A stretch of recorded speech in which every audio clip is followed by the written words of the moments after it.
मेरे प्रिय किसान भाइयों, आज से कुछ दिन पूर्व पहले आप लोगों को आलू के पछेता अंगमारी के बारे में कुछ बताने का प्रयास किया था। आशा है आपको अच्छा लगा होगा और आप उससे लाभ उठा रहे होंगे, परंतु आपके मन में यह आया होगा कि मैंने आपको आलू के अगेता अंगमारी के बारे में मैंने नहीं बताया।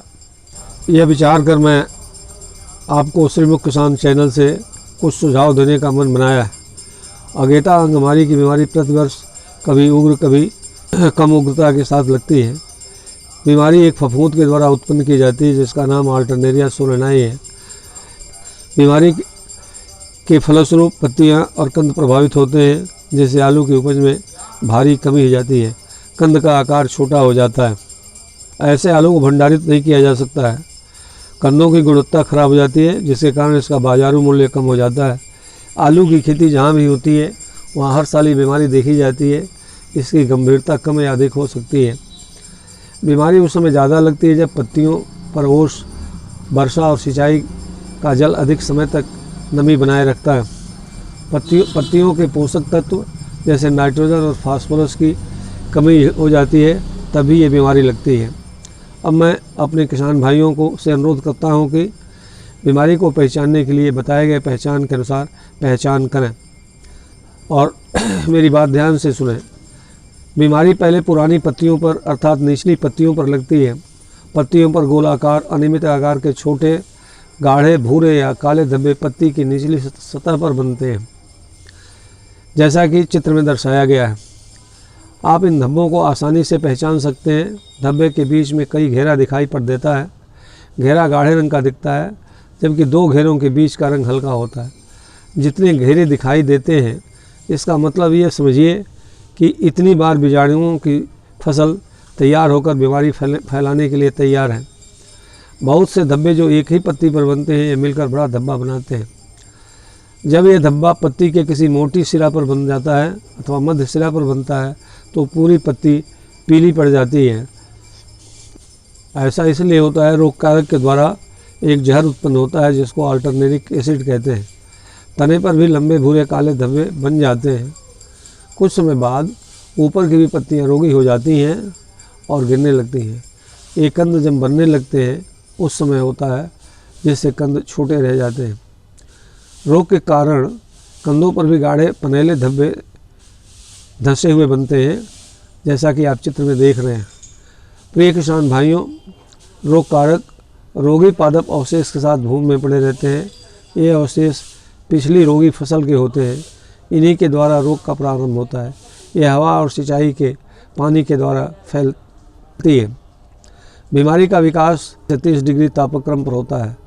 अधिक तापक्रम पर बीमारी रुक जाती है। इनका फैलाव अत्यधिक नमी और कम तापक्रम पर होता है। फूल और कंदों के बढ़ने के समय बीमारी तेज़ी से बढ़ती है। रोग कारक खरपतवारों, कंदों और रोगी पादप अवशेषों पर भी जीवित रहते हैं। फसल की कटाई के समय रोग कारक आलू के कंदों पर चिपक जाते हैं। अब मैं अपने किसान भाइयों को बीमारी से बचने का उपाय बताऊंगा। देर से पकने वाली जातियों का चयन करें जिसमें रोग ग्राहिता कम होती है। समय से और हल्की सिंचाई करें। बादल वाले दिनों में सिंचाई न करें। यह ध्यान रखें कि रात होने से पहले पत्तियां सूख जाएं। फसल में नाइट्रोजन और फास्फोरस की कमी न हो, संतुलित मात्रा में खाद दें। खेत की नियमित निगरानी करें। पौधे जब लगभग 4 से 12 इंच के होते हैं, बीमारी उसी समय प्रारंभ होती है और उसी समय दवाओं का छिड़काव करना प्रारंभ करें।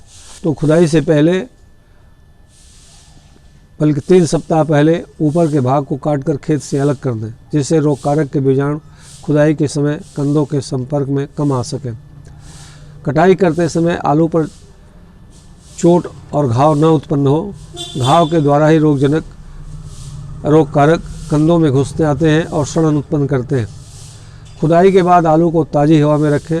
उस समय नमी कुछ अधिक हो और तापक्रम 15 डिग्री सेंटीग्रेड के आसपास हो।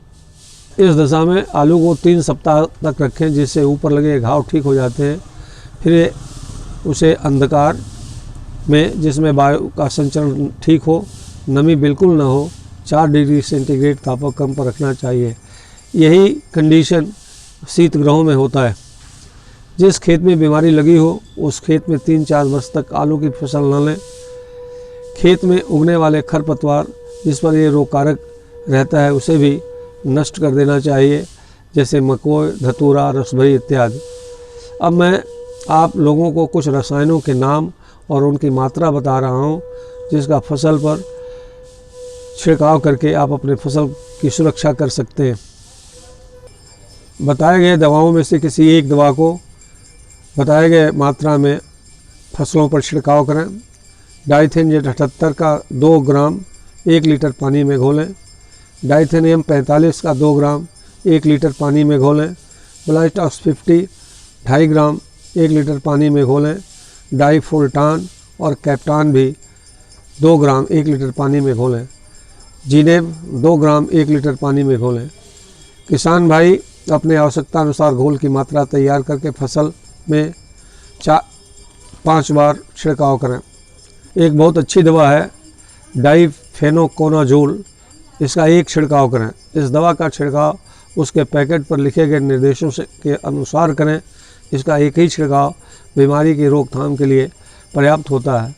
अब मैं आपको आलू की कुछ ऐसी जातियों को बताऊंगा जो इस बीमारी के लिए रोगरोधी होती हैं, जैसे कुफरी नवीन, कुफरी जीवन, कुफरी सिंदूरी। मैं उम्मीद करता हूं कि ये वीडियो आपको अच्छा लगा होगा। ये आपके लिए बहुत उपयोगी है।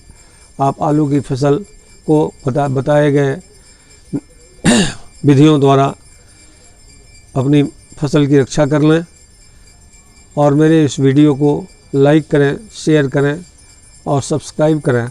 धन्यवाद।